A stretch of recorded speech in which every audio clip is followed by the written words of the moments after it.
We'll get started with Jamie Thomas from Jets Radio. Go ahead, Jamie. Hey, Paul, how confident are you when the game goes to overtime that you're going to win the game? Confident. I don't know. I mean, you know how it is in this game. I think overtime is a crapshoot.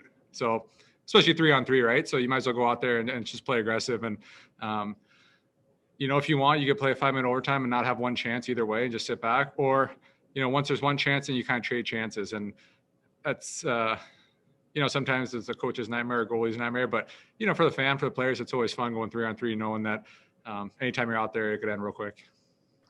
We'll go next to Ken Weeb from Sportsnet. Go ahead, Weaver. Paul, what do you think of the way your team has been able to build resilience in the early stages of the year this year? Yeah, I thought today was, Montreal was the better team. We got lucky. We got a couple of posts. Bucky was unbelievable for us. He didn't give up a lot of rebounds. He was fighting through traffic and kind of controlling everything. So, obviously he's the reason we get the 2 points tonight.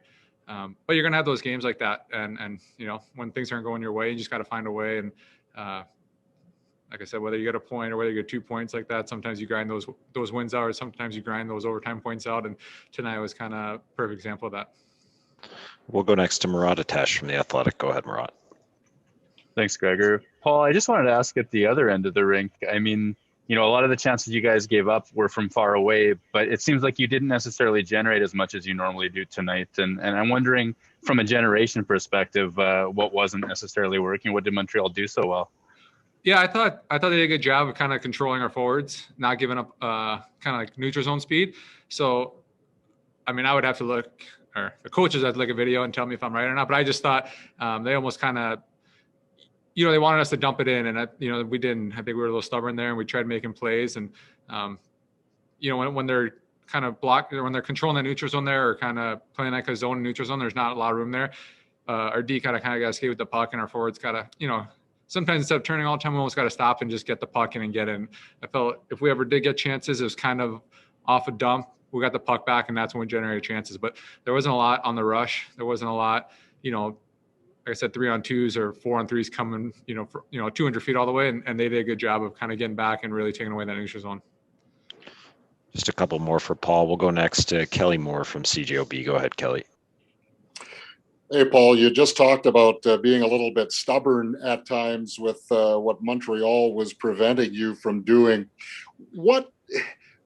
How is this team, because you were here before for that long playoff run, how has this team developed in terms of that maturity and that experience to see their way through a game like this, and what's being talked about as the game progresses so that nobody makes that rash decision to try to win it on their own? Yeah, I think, like you said, I think you play in playoffs, the young guys get older, they mature, they get more experience. You realize nights you're not going to have your game, whether, and tonight to me is almost like an afternoon game. I think when you play a 9:00 game, it's a late start. It was almost like 9:15. But these games to me feel like an afternoon game sometimes, where it's like the first team to wake up, who gets that first goal, usually ends up winning. But yeah, I don't know. I'm trying to think what the question was. I'm totally blanking right now. Oh no, I think Paul does a good job of, like, between periods, kind of he really gets a feel for the team and knows what to say. And sometimes we have different guys locker room step up and say kind of what everyone's thinking. But I think Paul had a good message after a second where it was kind of, don't hang our heads. We're not playing good tonight. We're trying to do too much skill stuff, but we're in a position to get a point or get 2 points, and then we just have to win a period. And almost kind of forget the first 40 minutes and just focus on the next 20. And that's kind of like the experience. That's the mental side of the game, where if you can kind of forget what happened and just keep playing and not think about the past and just kind of stay in the present, good things tend to happen. But at the same time, you kind of learn from that and you become a better player over time. Sorry, guys, we got to move right on to coach.